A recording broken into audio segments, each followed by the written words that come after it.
Welcome, Exiles! Today I'm going to show you the progress that we made on our custom crit assassin character. This build has been a lot of fun, and there are quite a few things that can go wrong on this character, so I'm going to explain those first before we get into anything else, because I'm going to guess that some of you are watching this video because you started the build and it's not working as it should. So I'm going to give you 4 things that you should work on in this build, and keep these 4 things in mind all the time, because if you mess up one of these things, the build falls apart. First things first, this build is custom crit, but before you go and crit, you have to hit the enemies. So you have to guarantee 100% chance to hit. This can be achieved through uniques or through accuracy on gear. The second thing is kind of obvious, you need to crit. Again, 100% of the time, so you cannot guarantee your crit with flasks, because if you run out of them in middle of the boss fight, it's not going to be a happy time. So you have to have 100% chance to crit from skill tree or from the items. So you balance that out to be 100% and you're going to be happy, Exile.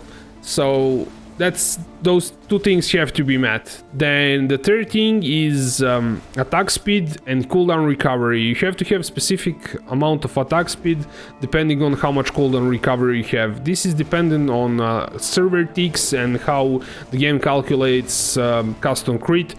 And there are some breakpoints that you have to meet, and I'm going to give you the numbers. You just follow that and it's going to be fine. You have to calculate things that give you attack speed, that can be frenzy charges, onslaught, tailwind, and a whole bunch of other stuff that I'm going to show you how to calculate in POB.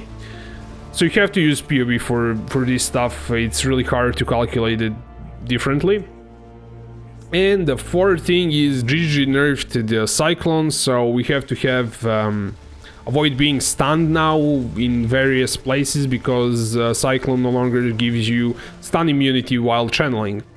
There are few places where you can get it. It's not really hard to get stun immunity if you know where to look. And with all those 4 things sorted, you can start investing in GGG gear, in GG gear. You can invest in everything else, but until you sorted those 4 things, the build falls apart. It doesn't matter, like, if you have like some insane items, if you don't have these 4 things, it's not going to work. So I'm now going to go into POB and everything else, but before I do that, if you're new to the channel, please consider subscribing and turning on notifications, and with that out of the way, let's jump into POB. For this build, it's kinda mandatory to use Path of Building, because you have to calculate your attack speed properly. So download the community version, Path of Building. I recommend portable, and just unzip and run the program. I'm going to leave the link in the description for that. And in previous videos I kinda shown this how to install that many times. So the link is in the description. It's really easy, all the instructions are there, so just do that. Once you have the program, you go to import from pastebin. This is going to pop this window. You paste the link that I've given you and just click import, and you have the build imported. Now, I always get asked about pantheons, usually in comments, so you can see the pantheons here that I recommend. It's Lunaris, Gargoyle, or Shakari, one of those 2, depending of how much chaos res you have, because poison is also chaos damage. So if you have high chaos res, you can run Gargoyle for fizz damage reduction, which is the most damage heavy thing that is on this character, because we don't have too much fizz damage reduction, and fizz damage is going to be the most kind of thing that we cannot really protect against properly. So I recommend running Gargoyle and Lunaris. Again, both of them are for fizz damage reduction. Once that's kinda what do we need to look for? We need to look for, as we said, hit chance. Hit chance you can do through few items. I'm doing that with fire conversion, with Ephigon, This is the one way to do it, and I'm going to talk about not like fire conversion variants in different video. Once we kind of do the guide, proper guide, then we're going to talk about other items. But for this variant, we're using Efigon, and we have to run. We have to blind enemies because your hits cannot be evaded by blinded enemies. You achieve this by running the aura, where it's auras, flesh and stone, which gives you blinding aura. Once that's sorted out, you have to know like your crit chance. As we talked about, crit chance, you're going to sort it out by getting a lot of crit chance on a skill tree. So if I look for crit, you can see that I've gotten crit there, I got crit here. I'll probably get this crit multi. It's going to give me a damage, but I don't have a level to pick it up at the moment. We have some crit here, crit. That's all crit chance. Like I have to pick up some crit multis if I can, but mostly I've been picking up crit chance. Crit chance for spells is also really good, but I don't have enough levels to pick it up. So no cluster jewels, nothing fancy. We're just picking up all the crit chance so we can get 100%. And I also, in configuration, you can see what buffs you have. And the thing is, we are checking is enemy shield, and we are achieving this through skitter bots. So this is important. You have to run aura skitter bots, summon skitter bots which have chilling aura, and they chill enemies, and then your Casper's Malices, which have increased crit strike chance against chill enemies, work properly. So you have to have those working like that. And other configurations, we don't have like Lucky, which is something that you get through Diamond Flask. We don't have Bottled Fate or anything. Our just crit chance is almost 19% without Cosplays. Once we chill the enemies, it's 100%, so that's working just fine.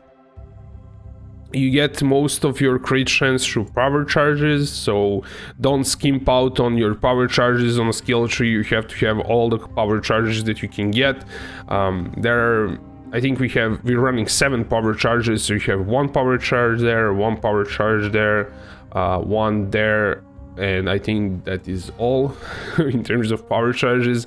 So our crit chance, once, as I said, once enemies are chilled, is 100%, which is important.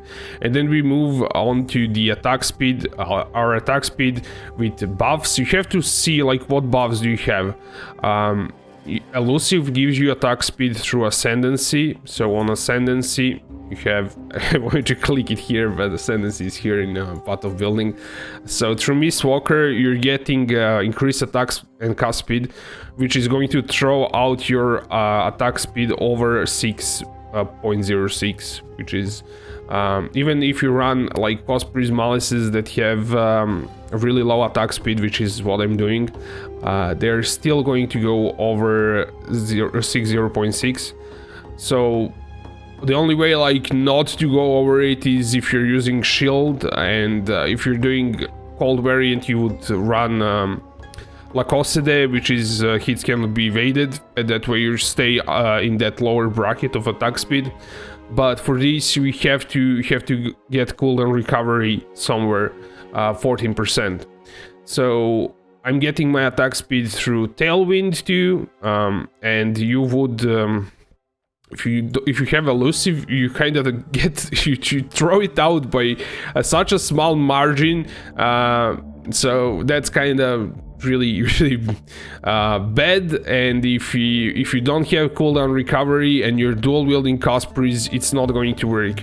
And I left here the attack speed that you have to look out for. So 0.6 is the first one. You can only achieve this if you're running a shield. If you dual wielding and you have elusive, you go over these straight away. So you have to get 14% cooldown recovery on a belt or on boots. It shouldn't be too expensive to get that, so just look for that. I actually am using Awakened custom crit, but that's completely not needed.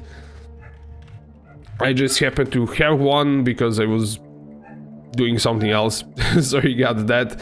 But if you go on PoE trade and just look for a cooldown recovery,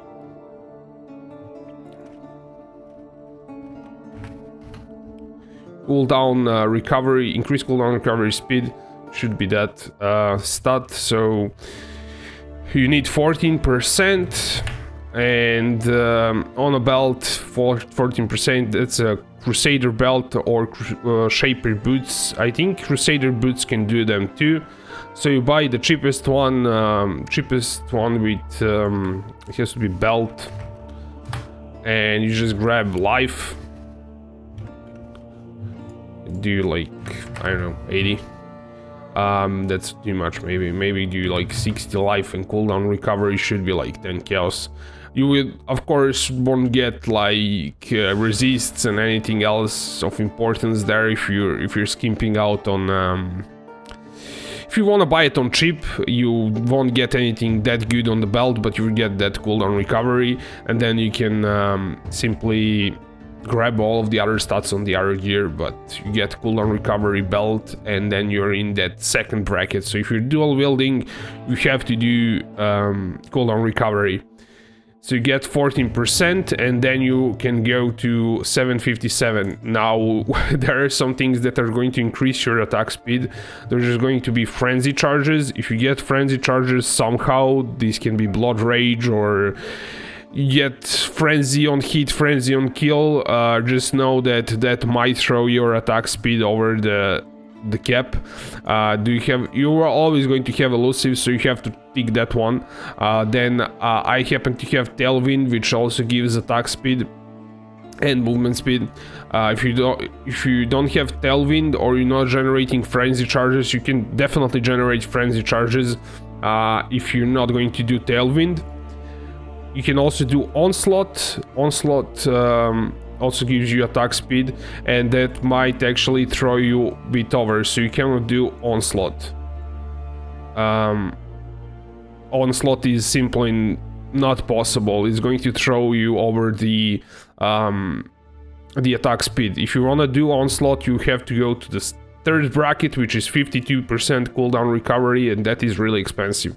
You have to have awakened, custom crit, and 20% on belt, 20% on boots, cooldown reduction. Actually, not 20%, but you can do. There is a craft on a bench for a belt that's 12%, and then you do 20 on boots, and awaken does 22. So you get to 52 cooldown recovery. Then you can do 10 attacks per second. This means that's like the last bracket that you can do. Then you can run frenzy charges, and you can also run onslaught and tailwind, and maybe even get some attack speed somewhere, or simply grab some frenzy charge on a skill tree.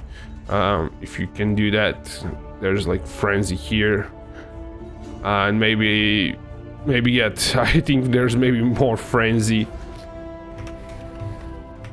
You have like frenzy charges here too. You can grab that frenzy, and maybe, I don't know if there's like any that's close, probably not. And then you can even grab your Caspries with max attack speed, so you can do like something. My Caspries, you can do Caspries can do 14, so you can do 14 attack speed on Caspry. And that is 10 attacks per second, and you can go to 10-0-1, so you can grab like 2 well-rolled Caspries, and that is going to pop off a whole bunch more Ice Novas if you go that route, but that is really expensive. But that's how your attack speed to cooldown recovery works. You have to take a look at what you have. You have to know if you have Onslaught Jewel. You have to know I have Onslaught. If you do Onslaught on kill, you're going to lose a lot of damage if you go over some brackets, so make sure you actually know what you're doing and reference these numbers here. Once you have sorted that out, you have to sort out avoid being stunned. Avoid being stunned can be done on various places. Avoid being stunned. You have lucidity, which is the biggest one. It's 40%.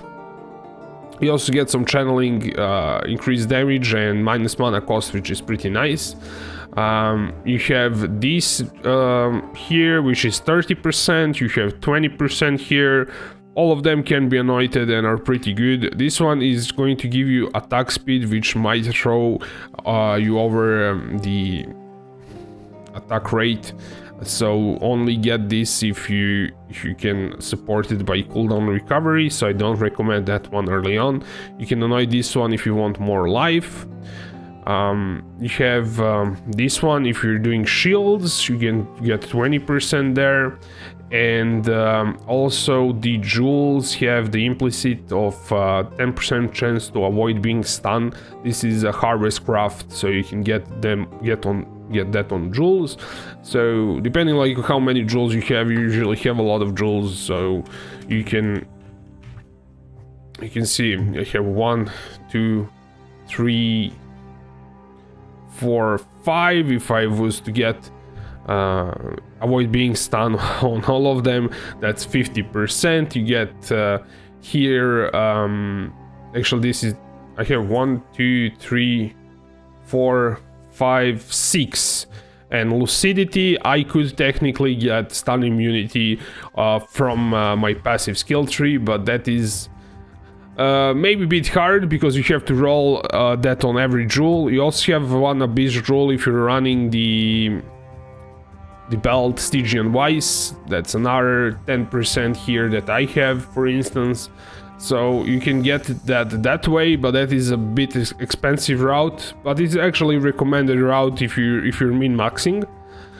The other way to get it is on on items. I think I have one on helmet. Should be on helmet. 25% chance to avoid being stunned. It can also be rolled on gloves. This is bench craft, and you get it from some map. Don't quote me on which one, but just running a map you get the craft on a bench, so it's pretty easy to get. You can craft it on boots. On the gloves and helmet, that makes it 50%. You get lucidity, which is 40%, and you're just needing 10% somewhere, which is really not hard. You just get it on one of the jewels. That's not going to be too expensive. So once you sorted your hit chance, which is pretty easy with Ephigon, you sorted your crit chance by getting all the crit on the skill tree, you sorted your attack speed, cooldown, recovery, you sorted your stun, then we can talk about the build. Because if you don't sort those things out, the build simply falls apart. And after that, will you do fire conversion? If you're running Ephigon, you would. If you're running Lacoste for hits cannot be evaded or getting accuracy, you can run just regular Ice Nova cold version. So that's kind of, those are kind of just like variants. They're not build defining. It's just like different way to do the build. But those 4 things that I said have to be met on any version of the build if you want it to function properly. So in terms of ascendancy, let's go over that really quickly. You get opportunistic. I recommend this one while leveling because it's going to give you movement speed. Get that one first, and don't do crits until you actually get everything else. You just get unstable infusion, deadly infusion. Once you get those, you can start doing crits, getting Mistwalker then later on. Before that, you can do simply cast spells with I did Spellslinger while leveling and did Ice Nova Frostbolt Spellslinger. You can level it with anything. Any elemental skill will do. You just level it, and once you have the crits, then you can switch to crit. If not, simply do just cast spells until you can guarantee your crit chance, then switch to custom crit. In terms of skill tree, there is nothing that important to talk about. We said like get all the crit, get as much life as possible. That's your like priority. You start getting while you're leveling, you can go through elemental damage too if you want to. I'm going here because I want to save some points and grabbing like going for life and crit here. This here is something that should be talked about. This is Militant's Fate, Timeless Jewel. It gives 3% more spell damage per power charge if you sacrifice to conquer by, let me see, High Templar Dominus. If you do that name, then it's going to work like that.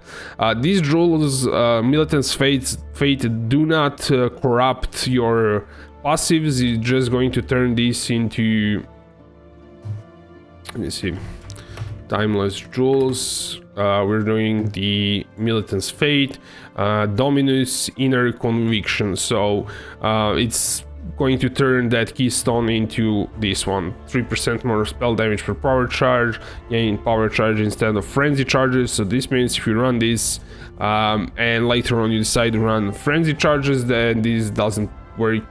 You have to figure out how to gain frenzy charges. You cannot gain them on hit or on anything.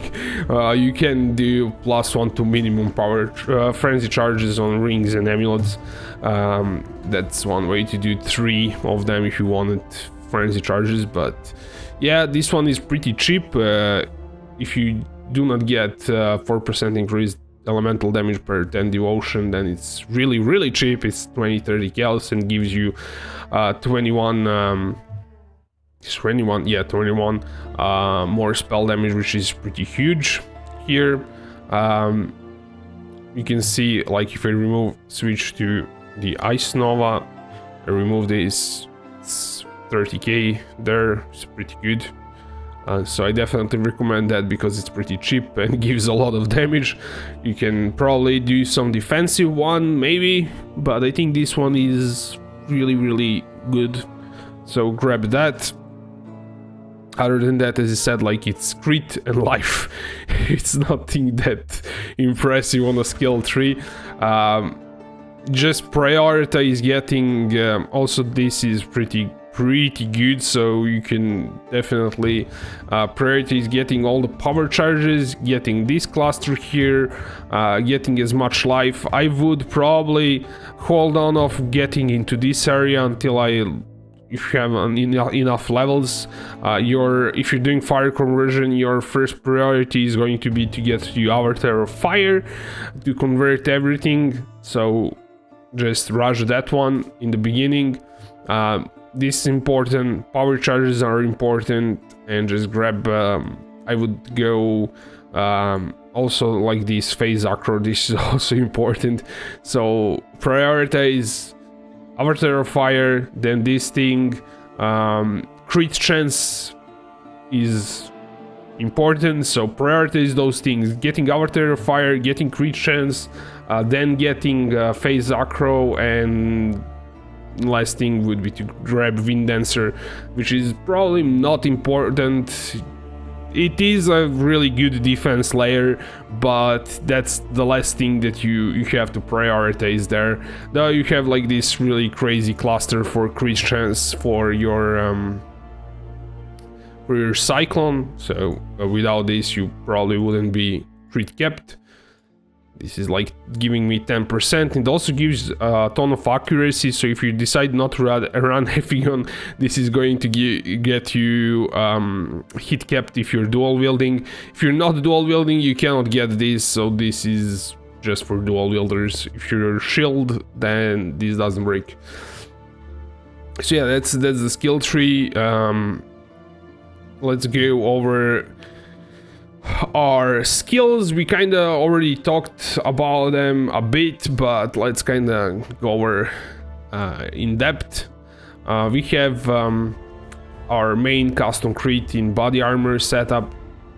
We go Cyclone, Awakened custom crit because I don't have cooldown recovery on belt, but you can simply ignore Awakened custom crit and get cooldown recovery on belt. And then it's going to give you, because this gives super skill have 90% increased cooldown recovery. Get that on belt, you just get regular custom crit because this is expensive. Later on, because I know I'm going to go for full-on cooldown recovery, I got it early on, but later on you can get it. It's definitely not mandatory in the beginning. Then we have increased crit strike chance, so we can actually crit properly. Should be replaced later on if you can get base crit on gear. Then I'm doing awakened added cold damage, or you can do fortify for more defensive setup. If you do that, you lose a bit of... Let me switch to Ice Nova because that's the important one.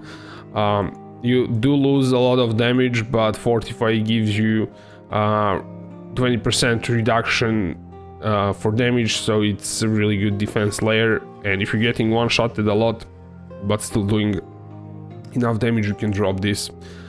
This does give +1 to cold support skills, and also adds cold damage, which gets converted later on to fire, and that's a lot of damage there.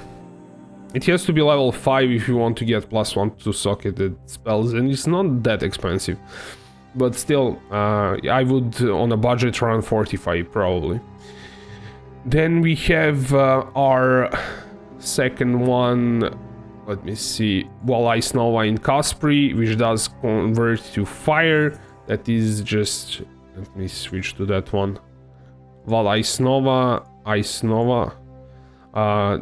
It's converted to fire and has elemental focus, which gives it a lot of damage. It doesn't have to inflict elements because we're inflicting the elements with other Wall Ice Nova, so we can do elemental focus. We can also do switch them around and do elemental focus in your main setup to juice up your damage, and do something else here, maybe Life Leech or something. You can have fun with that. Then we have the other Caspri, which is Frostbolt, Call to Fire, and I thrown in Life Leech there for getting a bit of life. It's kind of personal preference where you drop your Life Leech, and I apparently didn't get higher level Frostbolt, which I probably should. Then we have our Aura setup is Herald of Ash, Flesh and Stone, Summon Skitter Bots, and we have Righteous Fire there for additional damage on bosses. Let me see. We have our movement skill, Dash Second Wind, that's in boots, but doesn't matter like where you put it. I have custom damage taken, Steel Skin. You have to do... I think this is probably kind of the okay amount. Level 7, which is going to give you 50 or lower, and this is 48, so this works just properly. If you do it 7, 13, you can raise the level or lower the level if you think it's needed. You can probably raise it because like 1000 damage is not that much, but yeah, you can play around with it. I think this amount of levels is fine for me. We talked about this. This is kinda where...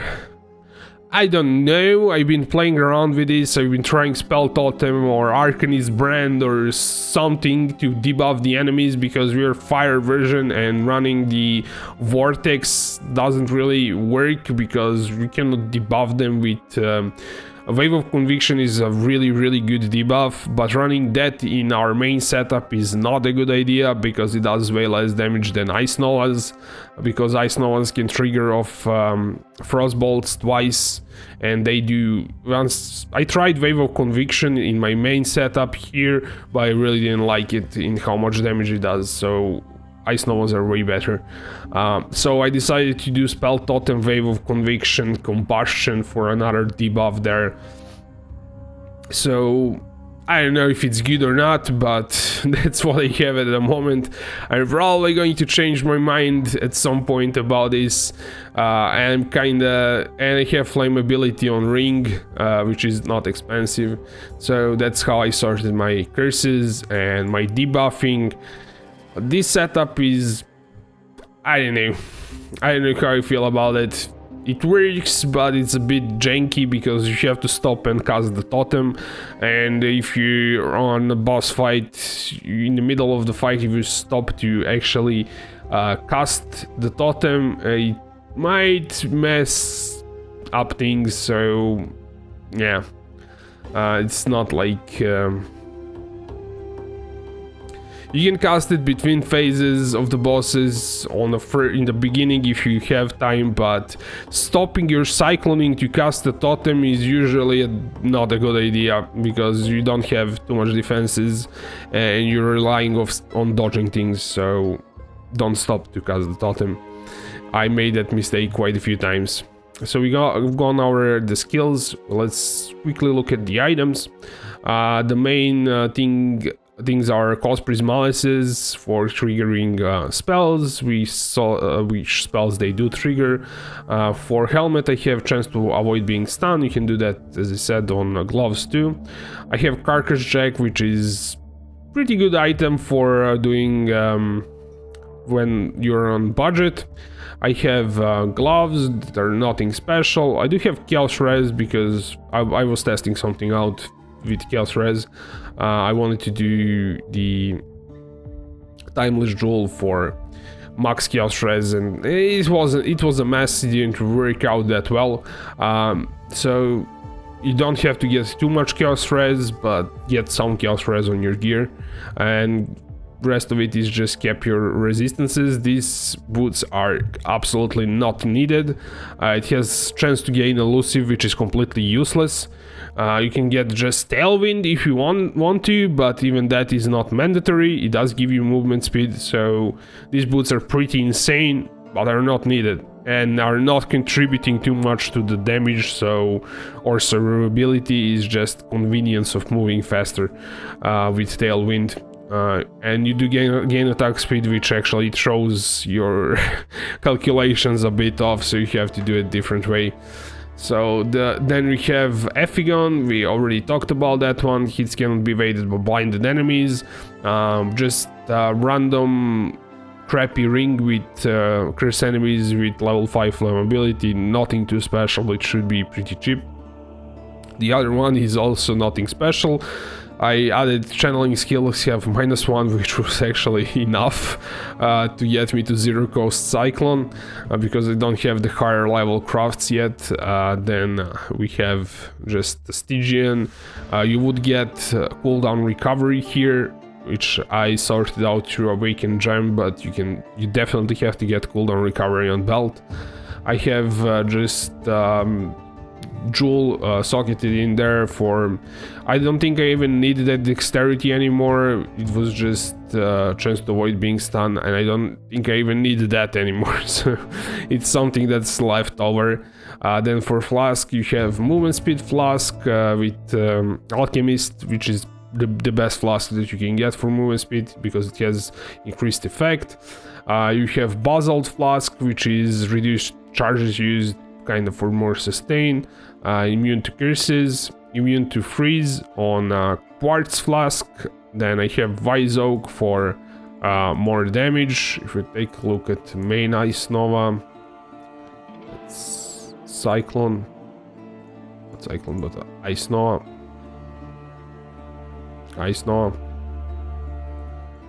Wise Oak gives it not a lot of damage, but it does give it damage, so it's pretty good Flask and it's pretty cheap Flask. This should be doing more damage. What did we kinda antique there? Maybe we antique something, not sure. And we just have a bubbling life Flask for curse immunity. It was doing more damage. I don't know what I ticked off, maybe. Not sure, honestly. I don't know what I did. I did Fortify instead of this, so yeah. It's totally up to you which one you run. Anyways, those are the items. The jewels are mostly avoid being stunned, increased crits can be good, max life is basically mandatory on all of them. I have one with corrupted blood, this one is expensive, but you can get away without using it for a while. Just know that sometimes you're going to die from corrupted blood.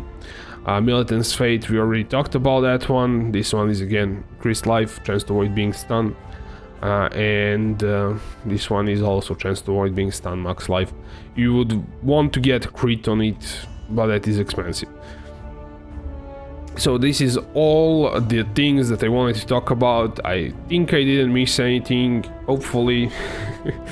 And I'm going to make a better like POB. This one is kind of work in progress, I'm still messing with it, but once I do that, I'm going to add different skill trees, different items, so you can have a few variants for skill trees. I'm going to make some groups for having the regular version and fire conversion one and few variants, and I later on have like some uber POB that you can use. But I wanted to share what I found out so far because the build wasn't working, and I know a few people are watching my streams and are playing the same build as I am, and we were trying to figure out why we are not doing damage properly. Tried like killing some guardians. It was really funny how much we failed in the beginning. So these fixes our build, basically just remove all the cluster jewels, get all the crit, get all the, as you said, like hit chance, sort out our attack speed, sort out stun, and your build should work just fine. And after that, whatever you did to it, it doesn't matter, but sort these things out. It was plugging my build for a few days, it wouldn't work properly.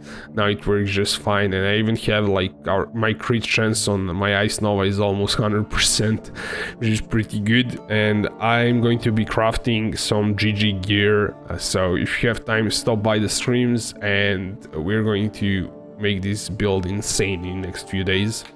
And once that is finished, I'm going to share the progress on that Uber build, and after that I'm going to make a build guide that is going to serve you for next season, and it's going to be like really good. This is what I'm talking here is completely off script, but I'm going to write a script for that build guide, so it's way shorter and way more to the point and less rambly.